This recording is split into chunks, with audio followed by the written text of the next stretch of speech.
All right, welcome back, Quarantine Chronicles of the All Offense Basketball Podcast. We have a very special guest for you today, Taffe Charles, a two-time national champion, the only coach in basketball in U Sports history to win both a women's and men's national championship. Taffe took over for Dave Smart at the start of last season, and they actually finished their entire season winning the national championship just 3 days before everything changed. So we're going to get into a lot of that. We're going to talk about, George Floyd and the Black Lives Matter movement, as well as the NBA bubble, some CEBL and recruiting, and how everything has gone in the pandemic. His thoughts on that. So that's coming at you right now.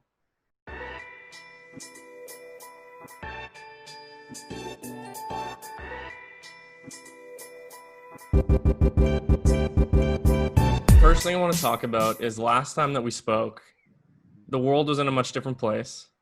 You had just begun the head coach of the men's team. You were about to go to Spain on a lovely trip. The Raptors were in the finals. Everything was well. And since then, everything has devolved. But worst of all, I asked if you had any spots on the team open for me, possibly making my way on there, and I never heard back. So that's been tough for me personally. And I was wondering if anything's changed in that time. I have been working on my core strength between now and then, and I'm always ready to take a foul or give a foul if you need that sort of skill set. So what do you think about that?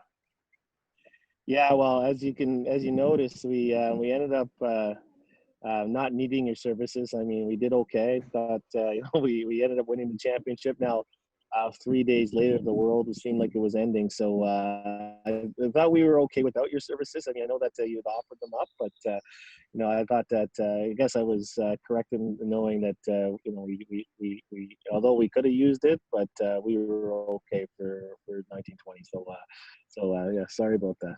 Yeah, I disagree, but I understand. Yeah, actually, we would have won by 40 or 50 then with you on, right? Instead of 20. Yeah. Actually, I have a question about the national championship, obviously coming right before, everything changed.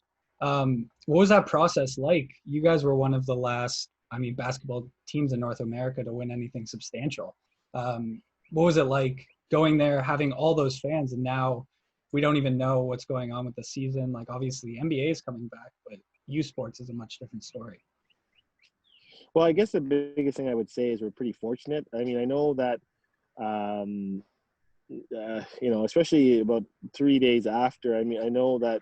I mean, one thing about the way that it goes, our season, this is probably the first time in the last 20 years that we actually played the week before March break. We usually play the week, like the end of March break. So about the last 20 years, we've always had it the week after. And if we'd had it the week after this year, we would have not been able, we would have been canceled midway through, which would have been very, very frustrating. So, so then just look at it as being fortunate. I think that's the biggest thing after come back and looking on it. And then there was a volleyball and hockey championships from U Sports. They were canceled like after the first day. So, just blessed and just fortunate just to be able to get that under our belt. As for the game itself, I mean, it was one of those things where we.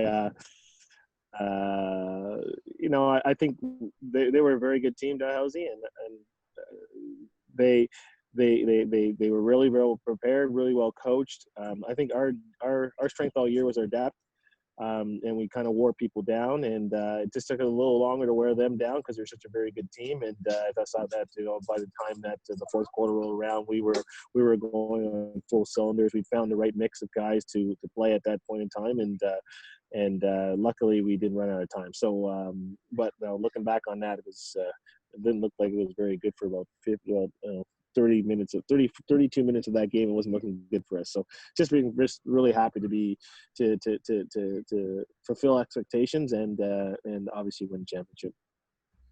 Yeah, and what was that locker room like at half? Because it was quite an uncharacteristic half for you guys who had been an elite, efficient three-point shooting team, and things were just not going down in that first half. What was that like in the locker room? Well, I think before I'd say we didn't panic at all. I mean, I talked to the guys, and honestly, sometimes when you're like when you're winning a lot of games and things are going your way most of the time, it's hard to kind of tell guys, hey, you know what, like we need to keep going, we need to keep our gas on the pedal. Human nature is more like in terms of it just when you're doing well, it's hard to convince kids that they got to continue to do well, and that's my job as a coach is trying to make sure that we're staying on point, staying focused, and it's always a difficult challenge. But to be honest with you, at the halftime, it was like, listen, guys, we're a better team than this. We've shown that we've been a better team of this. Don't panic. We haven't really done anything that we said we were going to do.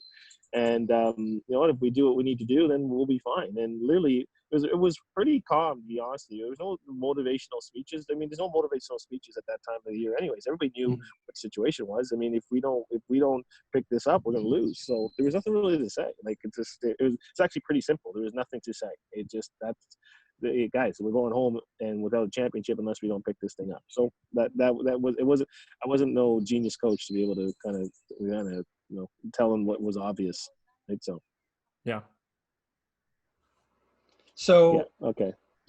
Switching gears a little bit. I mean, a lot of alumni from the Carleton Ravens program have ended up in the CEBL. I mean, one of the bigger examples I've seen, Connor Wood. You didn't coach him, but he's currently playing in Spain after a very, very good season in the CEBL. And then Tajinder also went first overall this year. From an NCAA standpoint, you hear a lot of talk about players hopefully going pro, but in youth sports, at least common in media, you don't hear as much about their future after college basketball. What is that process like? I know obviously Carleton, a very storied program, but is that something players talk about in the locker room or when they're in the program, their future in basketball? Well, to be honest with you, that's why they come to Carleton. To be honest, we've had a good storied history of guys who have done well after school, playing pro at a pretty high level, making money where that could be their career. I mean, we continue to have guys like Aaron Dornicamp who's playing in the Spanish league. Phil and Thomas, Phil Scruggs playing in the Spanish league. Tommy Scruggs playing in the French league. Kazak Kazamis Keen was playing in German league. Guys like Guillaume, who's playing in CBL, he was playing in the French league as well. We've had a storied history, starting from, even Oswaldo Giante, he played in the German league as well. We've had a number of guys playing a number of different leagues. So that was been our selling point for our program. It's been something like, you know what, we know how to win, and we know how to develop people, and we know how to make pros, and even keeping that network. So that's something that we talk about right at the beginning, like right in the recruiting process itself. And to be honest with you, that's a lot of the reasons why we do get a lot of transfers, because they see it, and unfortunately, sometimes it's almost easier to get transfers because they know what we've done. They've heard, they're a bit older, they listen to people, they understand. Although it's hard work, understand our process. They get to about year 3, 4, and 5, and they're sitting there and saying, "Listen, I'm not going in the way that I want to go. I want to turn this into something where I can be professional." And we've proven to be the best at it. So it's been something that it's right in their recruiting pitch. To be honest with you, I think that younger kids don't see it as clearly. They feel like they can go anywhere, and they'll somehow become a pro. And then a lot of times, some people get in 2 years in, and they realize that what, we continue to be doing it. They've seen the success that our guys have had, not only in the pro leagues, but even in Team Canada, and they want to be able to enjoy that success as well. And they see that success, and they see where these guys are coming from. Nice. Awesome. And I'm ready for that success. I've been stretching, and I'm ready. Yeah, I don't really want to. How tall are you now? What tall are you now? I'm 6'6". That's 6'6". Okay, good. 6'6". Okay, 6'6". That's a great age. I've grown. That's a great size. If you were 6'6". I've grown significantly. I'm not sure I would like to play in France, but I would settle for Spain. So, That's nice. yeah, Aren't you graduating in December, Jack? That's not important. I think I can.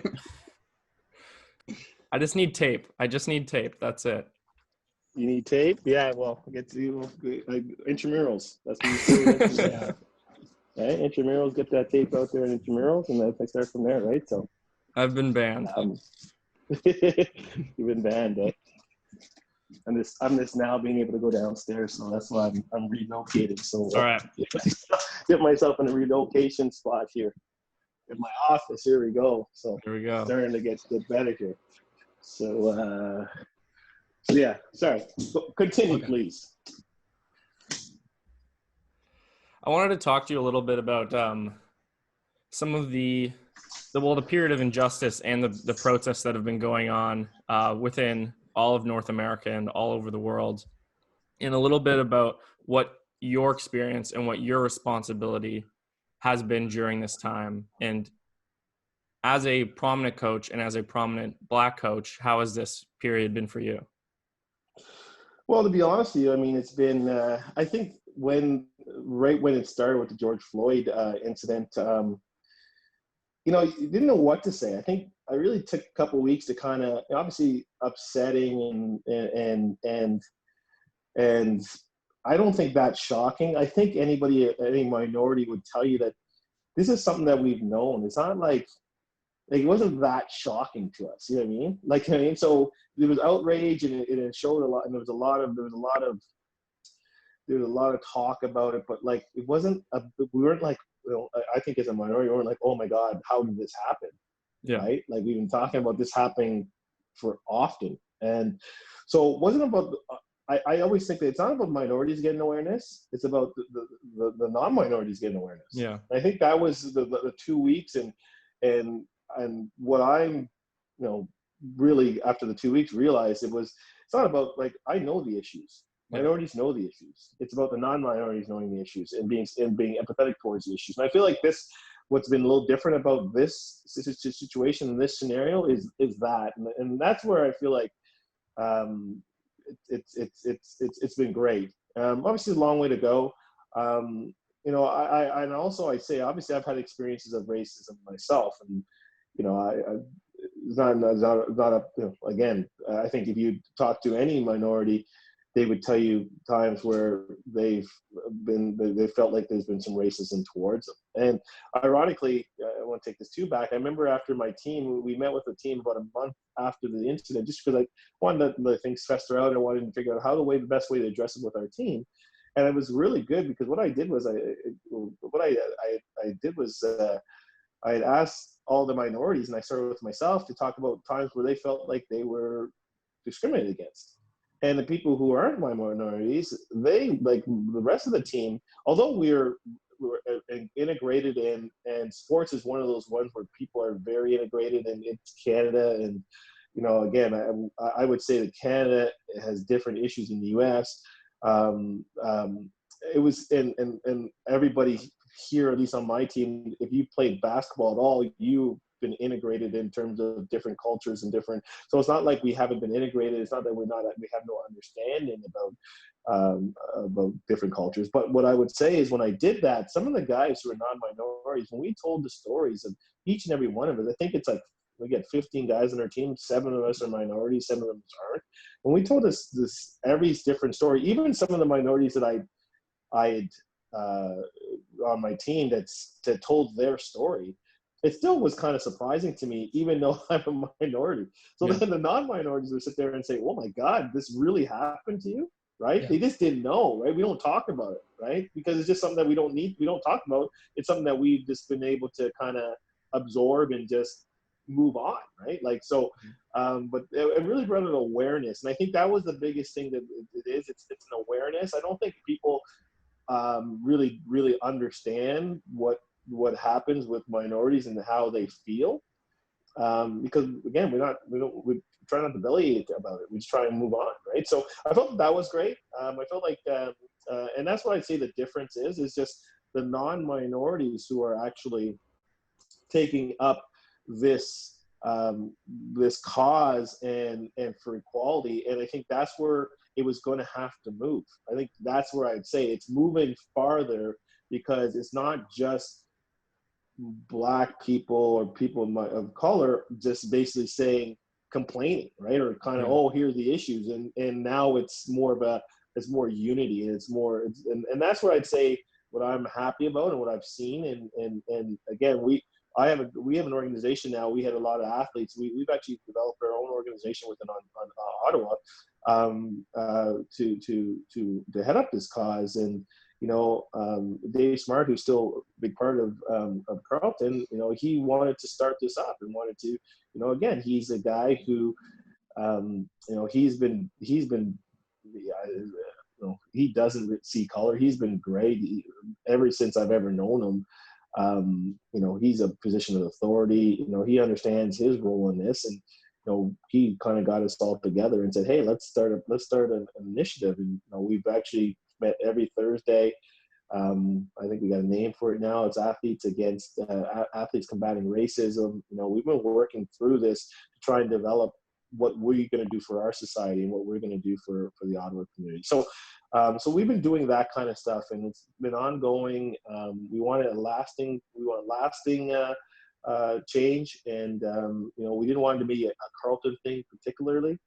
Although Carleton people are driving it, we want to be able to, if you're from Ottawa U or you're from any other program, we want to make sure that anybody who felt that they wanted to have combat racism and combat change, we want to make sure that was in the name. We want to make sure that was that was out there. So, but we want to can we make an impact? Where we can make an impact? How are we going to do that? So we're just kind of working through those kind of things. So that's what we've been doing, at least myself and I guess our program as well. Yeah, and what sort of things have you found that you can make an impact on? Has there been specific stories or specific incidences where you've found that your organization or your panel, I guess, can come in and kind of make a difference? Well, I think that what we've been trying to flush out is that, can we make a decision? How do we make change within our own community? I think that's the biggest thing. I mean, don't spread ourselves too thin. We're gonna make this change within our own community. Is there a community within Ottawa that we can make an immediate impact in terms of minority, social economic situation where it's not there's struggle. So we've kind of narrowed down our choice of communities that we're going to try and help. I think that's probably the biggest things I would say. But I think the biggest thing is how do we get integration within communities? Because as basketball players and as sports, there's a lot of integration. Like there's forced integration, and with integration, that's when you get understanding. And I think that's where how do we get that within society? I think that's the biggest thing, because we come by it so honestly that we don't really realize that there's already integration. And how do we get that within society? How do we have how do we create a situation where there could be that same integration where you're working towards a same goal, different cultures, and get to know people? And when you get to know people and there's more empathy, you can see their cause. And I think that's what we're trying to replicate, right? So that's what we're trying to do, is trying to see those kind of links where within Carleton and with the basketball community, why are we all together? How do we get that? How do we move that on to our society? So that's what we're going to attempt to do. But we have some guys who are really motivated to do that. And but our panel, I tell you, or our group, there's, I don't know, 12, 14 guys, and 7 of them are white and 7 of them are black. Like, so, again, if it was just all 7 black people having this organization, well, again, it's not inclusive. It's not, we need allies, right? So I feel like that's the proudest thing I think about that, is not just black people in this organization trying to move this along. It's a mix, and it's non-white, it's whites, non-whites, and that's what I think where our community, or where this venture is going to thrive. Yeah. And I think you see that a lot in Ottawa, where we do have a very diverse population, but especially on campuses, you see pockets of white students all together. You see pockets of black students all together. You see pockets of Asian students all together. And I think we still do have a lot of work to go, like I said, especially on campuses, with that integration and with everybody feeling like that they don't only go to a diverse school, but they're involved thoroughly in that diversity. How do we add that? I think that's the big thing. How do we, I won't say force it, but how do we learn about different cultures, right? How do we do that? How do we foster that? How do we, what are, trying to think about strategies? How do we foster that? I think that's one of the things that we need to, with our program that we're really going to be focused on in terms of how do we add areas where we can integrate. And I think that's one of the things, but you're right about Carleton as well. I mean, there's a lot of different communities, right? There's, but, and then it's funny when you get into one of those communities or you have somebody at school and somebody that you have to work with as a class project or anything like that. As soon as you get to know people, it's realize that, again, it's like, oh, that's not so scary. And then they get to learn about your culture, you learn about their culture, and then you have much more understanding. And I think Canada already has that, and we're pretty good at it, but obviously we can do better. Yeah, absolutely.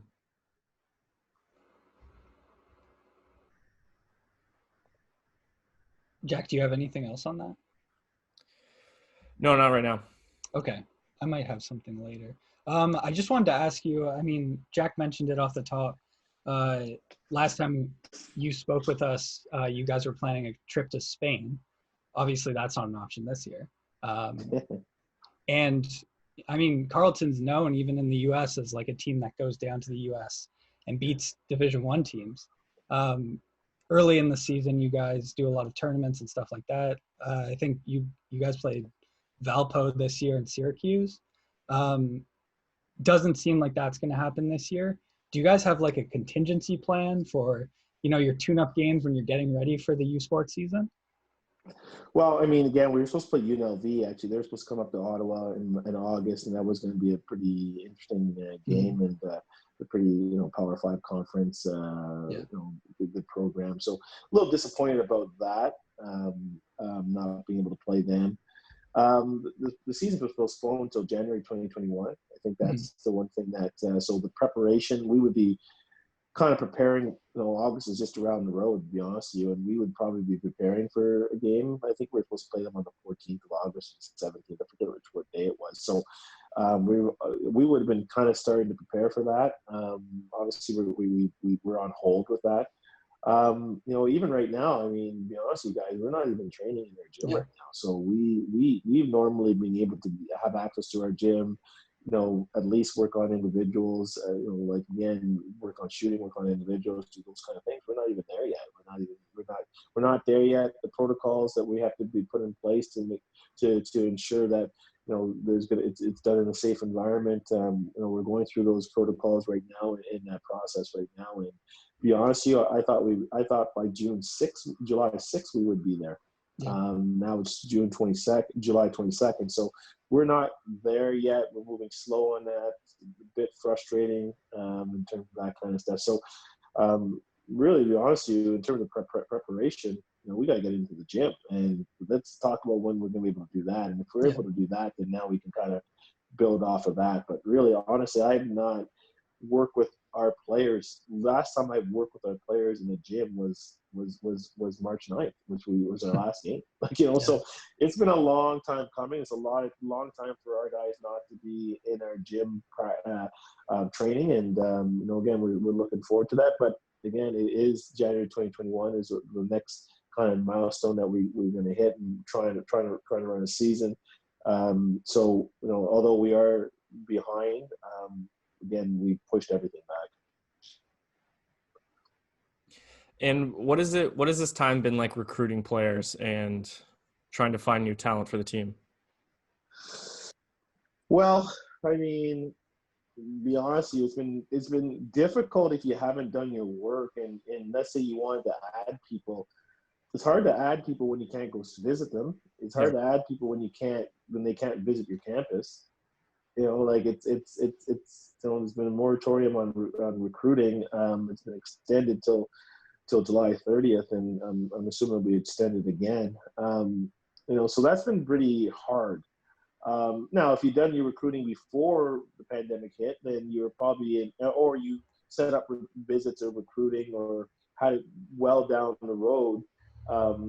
You're probably in better shape, because if kids went to your school and they visited and you did all your recruiting before the season ended, then they wouldn't have a chance to go see some other schools. So they'd be like, they don't have a choice, right? They probably have to make the decision to come to your school because they wouldn't be able to add, no new people would be added. So I guess that in that sense, it's been frustrating. Although we were okay. Yeah.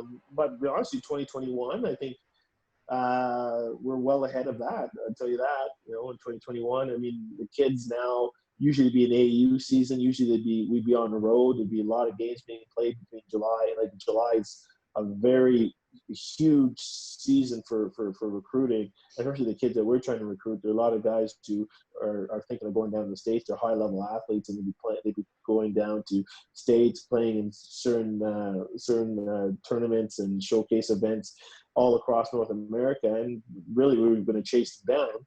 But now that nobody's playing, that's made it a little bit more difficult for them to be seen. So we're just trying to do as best we possibly can. A lot of Zoom calls, a lot of communication by emails, text, cell phone. You know, and then hopefully when things open up, we'll be able to start that process. But I think, to be honest with you, 2021, the process is better just because, you know, we've had no time to you know, we've been able to kind of really, you know, be sitting at our desk, kind of talk to kids. Now, we haven't seen them play, and that's the irony. We had a list of 50 that we normally have, and we haven't been able to see these guys play and advance them up the list or go down the list or add people to the list. It's hard to add anybody if you don't actually get to see them. And usually you would add them. Oh, I saw this player. And sometimes some guys really grow, right? Sometimes between they grow physically, they grow skill-wise, they have a good season. Some guys you didn't think they were very good. Now you see them, you think they're pretty good. Well, all that stuff's not happening. And that's being frustrated, but it's the same for everybody. So I would say 2020, if you didn't, and even more so, and talk about people, Jack, it's what are you telling them to come to Carleton for right now, right? Like, It's like normally we'd be telling them, hey, like, you should be coming, you can train, work our basketball camp. You know, we play UNLV, like the real goal for them to kind of come and start training and start playing, and there's a deadline that's been set because all these things are happening, and now there's no natural deadline. It's like, well, we're not playing in September. We can't even go to school in September. Yeah. You know, it's a much harder sell job. And even more so, I think I could sell even more if I said, okay, well, we're starting to train, which we're not either. So to be honest with you, 2020, it's been difficult because there's not a lot of answers. And it's hard to make decisions if you don't get a lot of answers for people. Yeah. So, I mean, we got to ask you about the bubble, the NBA bubble. Nice. What have you seen down there as far as, like, I mean, I guess we can ask about coaching as well. Do you think coaching changes at all when you're in a bubble like that? Well, again, I'm gonna speculate here a little bit. I think it's probably better because you got everybody's not distracted. I mean, it's like, I find that when we're on the road, we're playing on the road. I feel like we're more prepared on the road because there's less distractions. You're on the bus, you're in your hotel. Nobody can go anywhere. You know, everybody's in the same place. You can go and have conversations and go to somebody's hotel room. You know, like, you know, I won't say at all hours, but like, you just go, hey, I want to talk to you about this. I want to talk to you and meet. I want informal meetings. There's a lot of things that you can do. There's a lot of team bonding that you can get done in that bubble, which a lot of these guys have their own things going on, right? They're superstars. They got a lot of people around them. They got huge mansions. They go back to their own place. Like, so there's nowhere for anybody to go, which again, as a coach, would be a dream, right? It'd be an absolute dream. So the coaches would be absolutely loving this because the guys would have nowhere else to go and they're going to be super focused. Now, obviously, they got to be away from their families, but I would argue that a coach is probably at this time of year.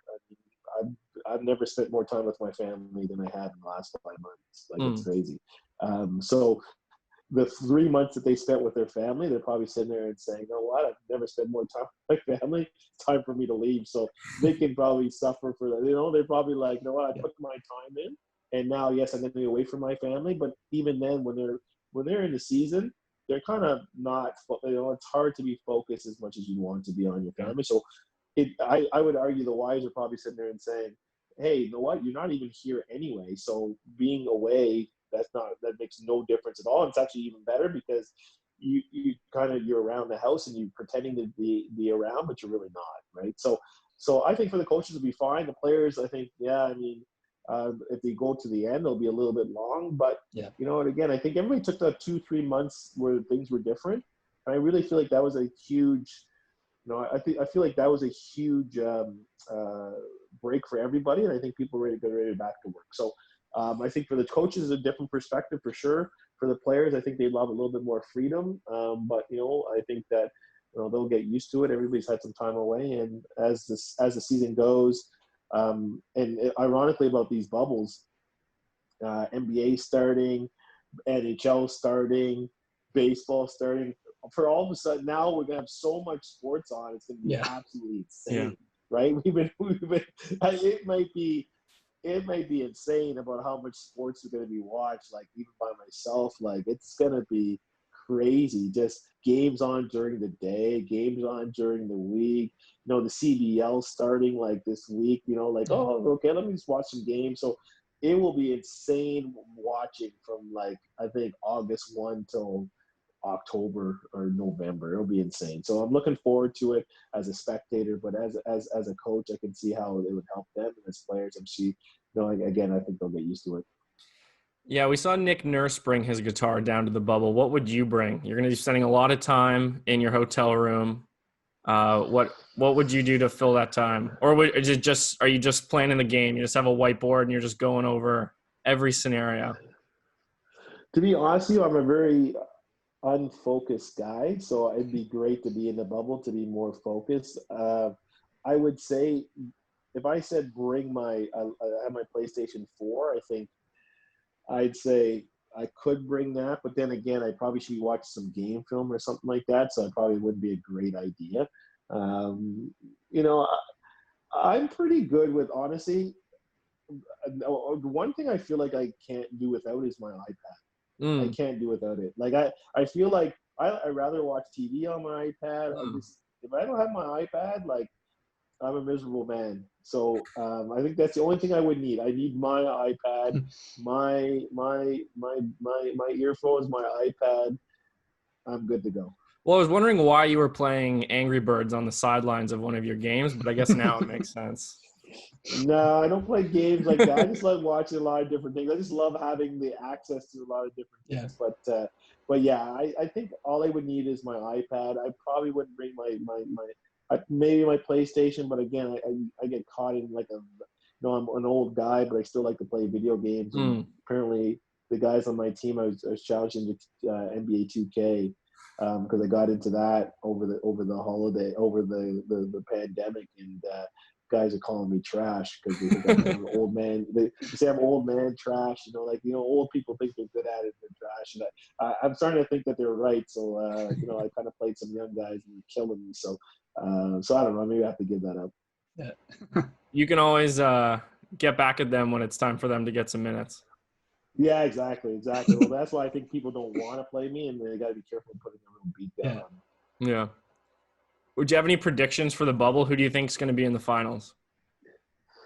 You know what? Somebody made a good comment about that. I think it's like the young teams will probably be in good shape, right? Because to be honest with you, if there's a lot of games in a short period of time, the younger you are, the better that you actually, you can replenish. You can kind of play at your best more often and be more youthful energy, right? So there is something towards that, to be perfectly frank. I mean, I know there's. I think what will happen is if, like, for the 8 games, for instance.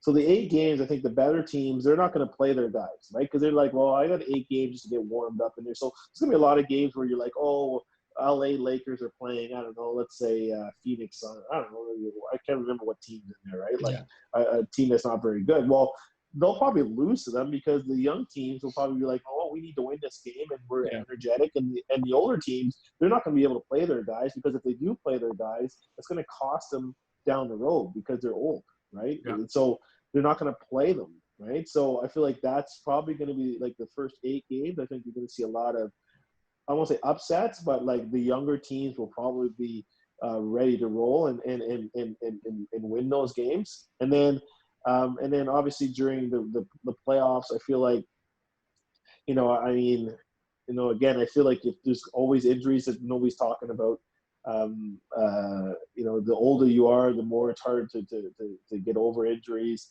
Obviously we like the Lakers. I think they other than LeBron, I mean, we like them. I mean, Toronto Raptors, I mean, it's interesting. Obviously, we're all going for them. At least I am. There is something about winning and knowing how to win. There is something about that. Even though you're a team that doesn't have Kawhi Leonard, I mean, they still know how to win. They still know they have a belief that they are winning, and they're still defending champions. So they're going to be a tough out as well. And then Milwaukee's pretty good too. So I'd say Team Milwaukee, Toronto, the Lakers, and the Clippers. I think those are the 4 teams that I think are going to emerge. Yeah. All right. So yeah, thanks Taffe for joining us. I think that's all we have. Obviously, we don't know what's going on with your season, but whenever you guys do hit the floor, we'll be looking forward to it. Yeah, no, absolutely, guys. When we get back into it and you hear that there's some games, just look me up, and maybe I can give you an update on how things are going. Awesome. And do you send the practice to the players? Like, will I get an email on the schedule? He never stops, does he? You know what? Again, I mean, the ironic part is, why don't you send me your game film and then let's talk. If you send me your game film, we'll look at it. I need to see a highlight reel. I need to see a full game, and then send it to me. We'll review it because I have lots of time to review it, and we'll, as we like to say, we'll get back to you. Okay, that's footage of me playing basketball, right?